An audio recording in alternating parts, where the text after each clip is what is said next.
Jai Hind students, class 11th, exercise 1.5, question number 3. Taking a set of natural numbers as a universal set, write down the complements of the following sets. First, x is an even natural number. अब सुनिएगा, ये जो u है universal set, इसमें क्या है? इसमें all natural numbers हैं. ठीक है, नेचुरल नंबर्स क्या होते हैं? 1 2 3 4 अप टू इन्फिनिटी. ठीक है, अब आपका जो फर्स्ट सेट है, इनको नाम रखना चाहिए था ए बी सी डी. चलिए मान लीजिए ये ए है.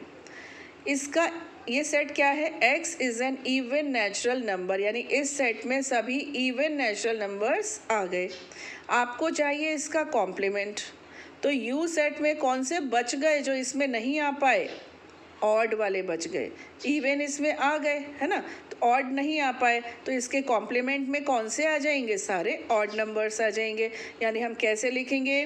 x such that x is an odd natural number. इसी तरीके से सेकेंड पार्ट को देख लीजिए. सेकेंड पार्ट है x is an odd natural number, तो इसके कॉम्प्लीमेंट में क्या आ जाएगा? x is an even number. ठीक है, बाकी आप इसको नोट करके रख लीजिए, क्योंकि मैं आगे अभी हिंदी में इसको बताने वाली हूँ. इसको आप नोट कर लीजिए कहीं पर. इधर हिंदी में देखिए, प्राकृत संख्याओं के समुच्चय को सार्वत्रिक समुच्चय मानते हुए निम्नलिखित समुच्चयों के पूरक ज्ञात कीजिए. पूरक लिखिए. पहला, x सच दैट x एक प्राकृत सम संख्या है. देखिए ये जो u है ना, u, इसमें सभी प्राकृत संख्याएं आ गई, सभी. और इसमें कौन सी आ गई? ये जो पहला सेट है, थोड़ी देर के लिए मैंने मान लीजिए इसको a बोल दिया, है ना. तो इसमें कौन सी आ गई? इसमें आ गई सभी सम संख्याएं. तो इसके पूरक में कौन बची? जो इसमें नहीं आ पाई. कौन नहीं आ पाई? विषम नहीं आ पाई, सम तो आ गई. तो इसका जो पूरक होगा वो होगा x एक प्राकृत विषम संख्या है. ऐसे ही सेकंड पार्ट में क्या दिया हुआ है? x सच दैट, मान लीजिए ये सेट b है, तो b सेट में दिया है x एक प्राकृत विषम संख्या है. तो इसका जो पूरक होगा उसमें क्या आएगा? उसमें आएगा x एक प्राकृत सम संख्या है. ठीक है, तो ये मैंने आपको ओरली बता दिया. थर्ड पार्ट पर आते हैं. x संख्या 3 का एक धन गुणज है. इंग्लिश में देख लीजिए, x is a positive multiple of 3. अब मुझे एक बात समझ में नहीं आती है कि ये जो अपना u है, u is a set of natural numbers, और नेचुरल नंबर्स तो होते ही पॉजिटिव हैं. तो फिर ये मेंशन क्यों कर रहे हैं बार बार कि x संख्या 3 का एक धन गुणज है? धन यानी पॉजिटिव मल्टीपल. तो ये पॉजिटिव मेंशन क्यों कर रहे हैं? बट एक कहावत है ना, जो आज्ञा सरकारी वही बने तरकारी. अब जो इनकी आज्ञा भाई हम भी मान लेते हैं, हम क्यों इनसे अलग जाएं. तो चलिए मैं इस सेट का नाम रख देती हूँ सी. ABC लाइन से चलते हैं. ठीक है, पूरक मीन्स हमें क्या चाहिए? C dash. देखें आप कैसे डेयर करते हैं, समझ पाते हैं कि नहीं. मतलब मैं नहीं बताऊं तो भी आप कर सकते हैं. x क्या है? 3 का एक धन गुणज, तो उसमें क्या आएगा? 3 आएगा. 3 के बाद क्या आएगा? 6, फिर 9, फिर 12, फिर 89. 3 का टेबल चलेगा, है ना. तो इसके कॉम्प्लीमेंट में क्या आएगा? बहुत सरल है. x सच दैट x संख्या 3 का धन गुणज नहीं है. क्लियर? इंग्लिश वाले लिखेंगे x such that x is not the multiple of 3. ठीक है, अब इसमें इन्होंने मेंशन नहीं किया है कि ये नेचुरल है. देख लीजिए, नहीं किया. उधर किया था, इसमें नहीं किया. बट हम हैबिट बना लेते हैं. हम यहाँ पर एक चीज़ अपनी आदत में बना लेते हैं. हम यहाँ लिखेंगे x belongs to n. What is n? n is the set of natural numbers. ये प्राकृत संख्याओं का समुच्चय है. तो हम ये मानकर चलते हैं कि x एक प्राकृत संख्या है, हमें लिखना ही लिखना है. ठीक है, इनका मूड का पता नहीं, और हमें पूरे नंबर चाहिए. नाउ फोर्थ है x एक अभाज्य संख्या है. x is a prime number. ठीक है, तो इसको मैंने कौन सा सेट दे दिया? नाम D. अब मुझे क्या चाहिए? मुझे चाहिए D डैश. अब मुझे बताइए अभाज्य संख्याएं क्या होती हैं? जो भाग चली जाती हैं, है ना, डिविजिबल। ये देखिए ऊपर लिखा है अभाज्य, सॉरी, अभाज्य मीन्स प्राइम, यानी जिसमें किसी का कोई भाग नहीं जाता। अभाज्य संख्या यानी प्राइम नंबर। तो आपके सेट में क्या आ गई? सेट में आ गई एक अभाज्य संख्या। क्लियर? आपको इसका कॉम्प्लीमेंट चाहिए, तो कॉम्प्लीमेंट क्या होगा? x एक भाज्य संख्या है। क्लियर? अब ये अधूरा है, इसको मैं भी ब्रैकेट को क्लोज नहीं कर रही हूँ। एक चीज़ आपको अभी समझानी है मुझे, दोबारा सुन लीजिए।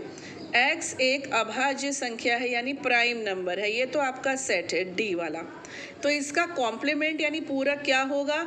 x एक भाज्य संख्या है और इंग्लिश में कहते हैं कॉम्पोजिट। प्राइम का उल्टा होता है composite.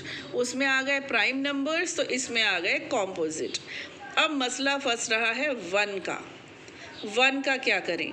1 is neither prime nor composite. एक जो है ना अभाज्य है ना भाज्य है। तो यहाँ पर एक चीज़ लिख दीजिए तथा, ठीक है, x बराबर 1, ये भी आ सकता है, ये भी आएगा, क्योंकि ना ये भाज्य में है ना ये अभाज्य में है। तो यहाँ पर हम इसको मेंशन करके अपन टेंशन फ्री हो जाते हैं। और एक चीज़ आपको जो लिखनी मैंने बोला वो क्या लिखनी है? x belongs to n। x एक नेचुरल संख्या है, नेचुरल नंबर है, ये आप सब में लिखते जाइए। 5th पार्ट है x 3 और 5 से विभाजित होने वाली एक संख्या है। तो x is a natural number divisible by 3 and 5। 3 और 5 से विभाजित होने वाली। तो इसमें एक चीज़ क्लियर नहीं है, 3 और 5 मतलब 15 से डिवाइड होने वाली, तो ये हमको 15 क्यों नहीं दे पाए? और 3 और 5 लिखने से ये क्लियर नहीं है कि केवल 3, केवल 5 या दोनों। ठीक है, तो उत्तर लिखते समय जैसे इसका सेट का नाम मैंने रखा E और इसका कॉम्प्लीमेंट है E डैश, तो ये क्या होगा? x सच दैट x 3 और 5 से विभाजित होने वाली संख्या नहीं है। हम ये लिखकर अपनी बात पूरी करते हैं तथा x बिलोंग्स टू n। हम ये बात लिखकर अपनी बात पूरी करते हैं, बट इसमें ये क्लियर नहीं है 3 और 5। तो 3 और 5 यानी 15 से डिवाइड होने वाली देखें या केवल 3 और केवल 5, तो जिस तरह से क्वेश्चन है उस तरह से हमारा आंसर है। x सच दैट x 3 और 5 से विभाजित होने वाली संख्या नहीं है। समझ गए? और x belongs to n। Now 6th part, अब इसकी बारी है f की। ये f सेट है। f ऐसा है x सच दैट x एक पूर्ण संख्या है, यानी x is a perfect square. तो अभी इसका अपना कॉम्प्लीमेंट क्या हो जाएगा? It's very very easy.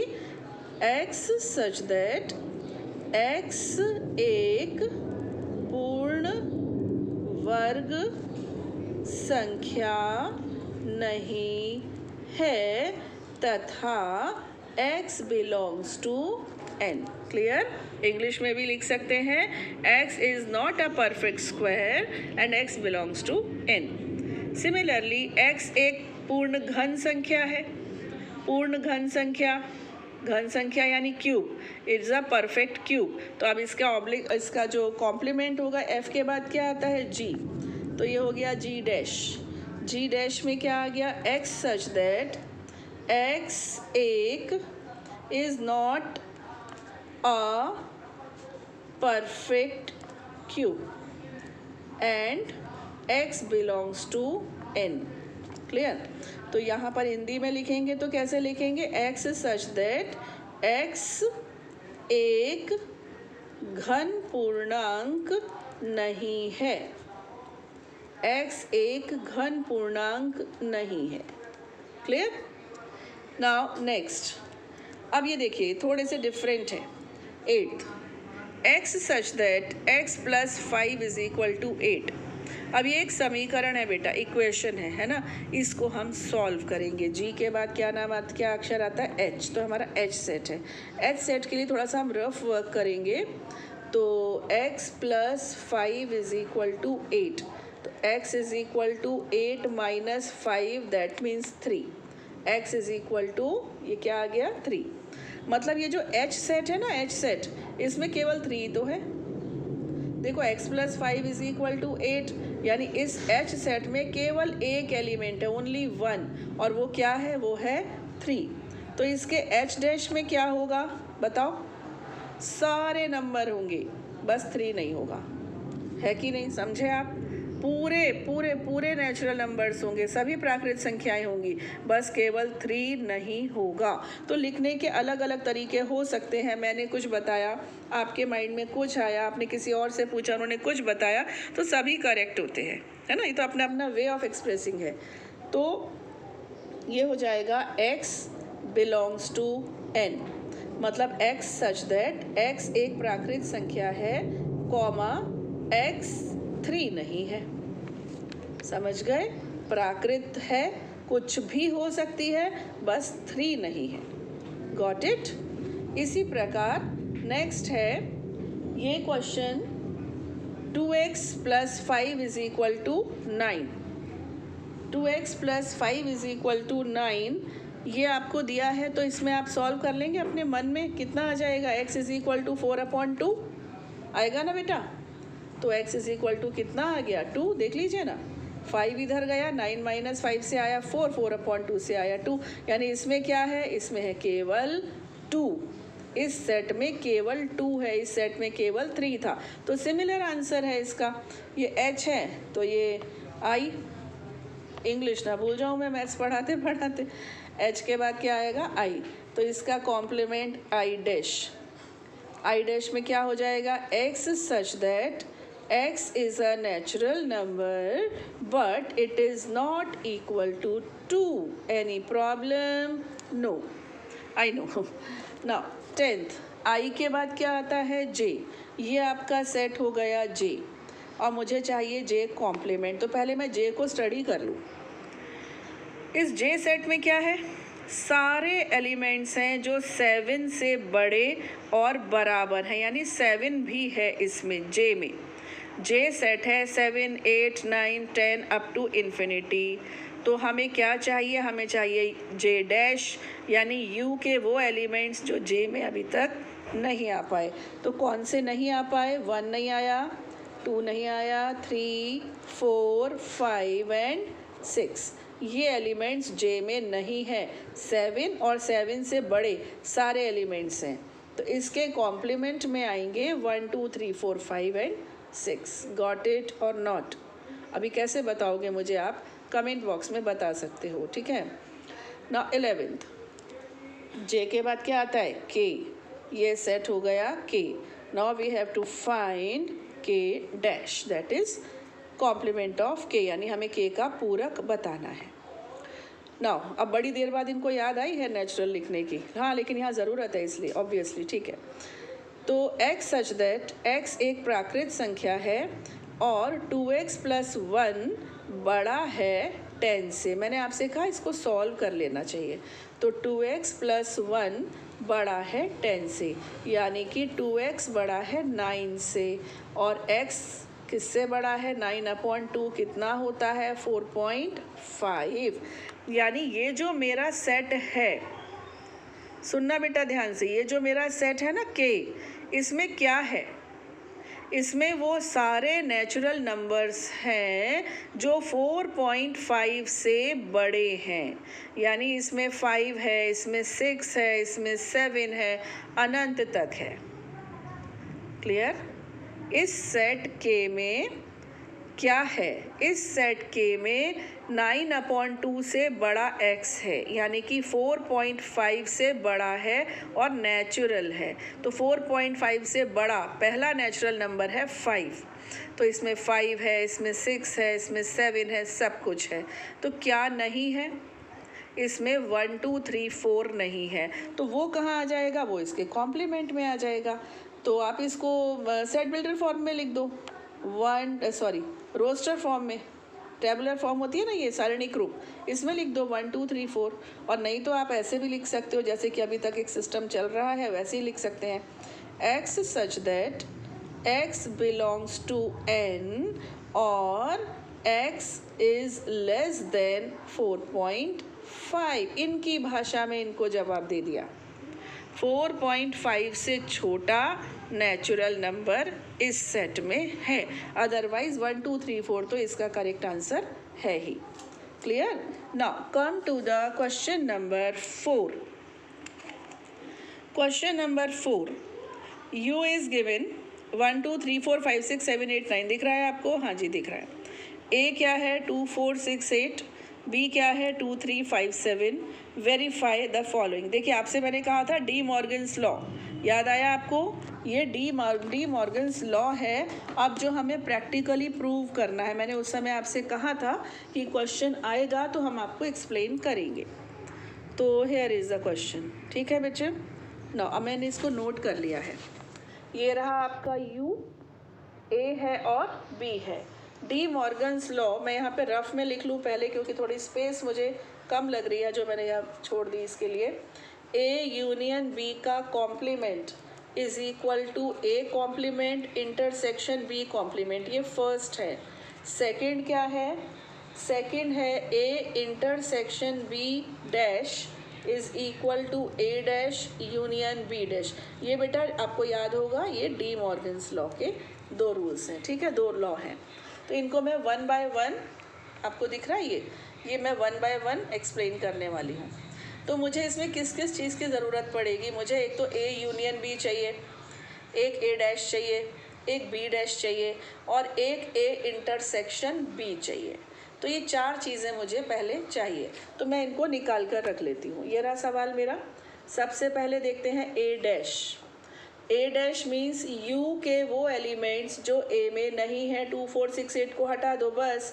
1 3 5 7 9, ये आपका क्या है? ये है a डैश। फिर मुझे चाहिए b dash. b dash, b में क्या है? b में है 2 3 5 7, ये हटा दीजिए तो 1, फिर 4, फिर 6, फिर 8 और फिर 9, ये आपका हो गया क्या? ये हो गया आपका b डैश।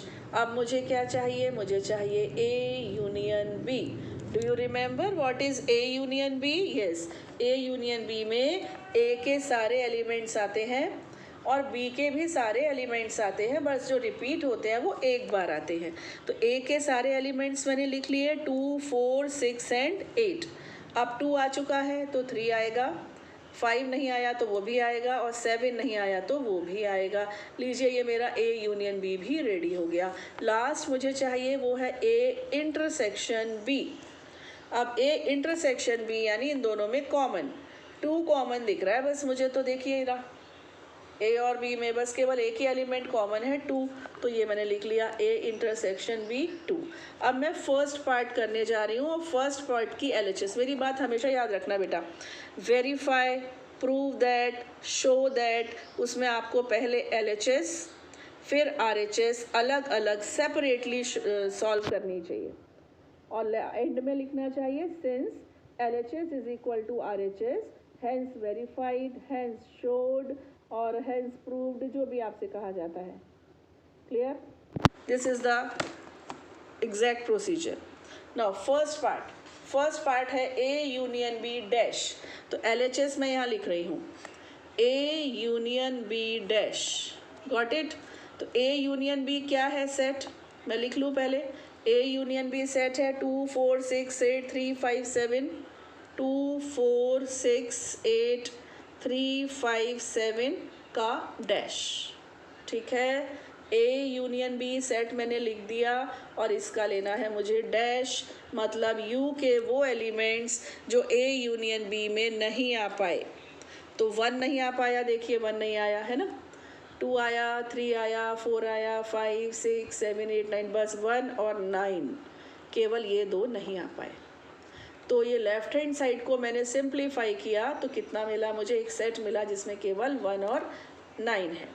अब मैं इसका लेने जा रही हूँ RHS। ठीक है, RHS क्या है? RHS में मुझे शो करना है कि a dash intersection b dash भी यही आने वाला है। चलिए a डैश रेडी है मेरा? हाँ रेडी है। क्या है a डैश? 1 3, 5, 7 एंड 9 मैंने लिख लिया। ये रहा A dash. Intersection B dash ready है? हाँ रेडी है। बी डैश क्या है? 1, 4, 6, 8, 9 लिख लिया। 1, 4, 6, 8, 9। Now what is the intersection of these two? क्या कॉमन है दोनों में? देख लीजिए आराम से, देखिए 1 कॉमन है और कुछ कॉमन नहीं है, देन एंड में 9 कॉमन है, तो ये आ गया 1, 9। Got it? यहाँ से भी 1 9, यहाँ से भी 1 9। एंड में हम लिखेंगे since LHS is equal to RHS hence verified. English में लिखेंगे अतः सिद्ध हुआ, अतः सिद्ध हुआ। ठीक है। Now second part was A intersection B complement is equal to A complement union B complement. Can I leave it for you? Yes. आप लेफ्ट हैंड साइड लिखो, है ना। लेफ्ट हैंड साइड क्या है? A intersection B dash. चलिए कर ही देते हैं, कितना फ़र्क पड़ता है। A इंटरसेक्शन B क्या था? ये मैंने लिख के रखा है। ए इंटरसेक्शन बी में केवल 2 है, तो मैं यहाँ लिख रही हूँ ओनली 2, और इसका मुझे लेना है कॉम्प्लीमेंट। तो कॉम्प्लीमेंट में क्या आएगा? 1 3 4 5 6 7 8 9, केवल 2 नहीं आएगा। ठीक है। LHS के बाद हमें लेनी होती है RHS। RHS क्या है? A dash union B dash. तो A डैश क्या था हमारा? A डैश था 1 3 5 7 9। ये देख लीजिए A डैश है 1 3 5 7 9। मैं यहाँ पर लिख रही हूँ A dash 1 3 5 7 9 union B dash. B dash क्या है? 1 4 6 8 9। तो मैंने यहाँ लिख दिया 1 4 6 8 9। और अब मुझे इनका लेना है यूनियन। देख लीजिए क्या गायब है इसमें? केवल 2 गायब है। देख लो आप, 1 3 4 5 6 7 8 9। तो हो गया। यहाँ आप लिखेंगे since LHS is equal to RHS अतः सिद्ध हुआ, हेंस वेरीफाइड।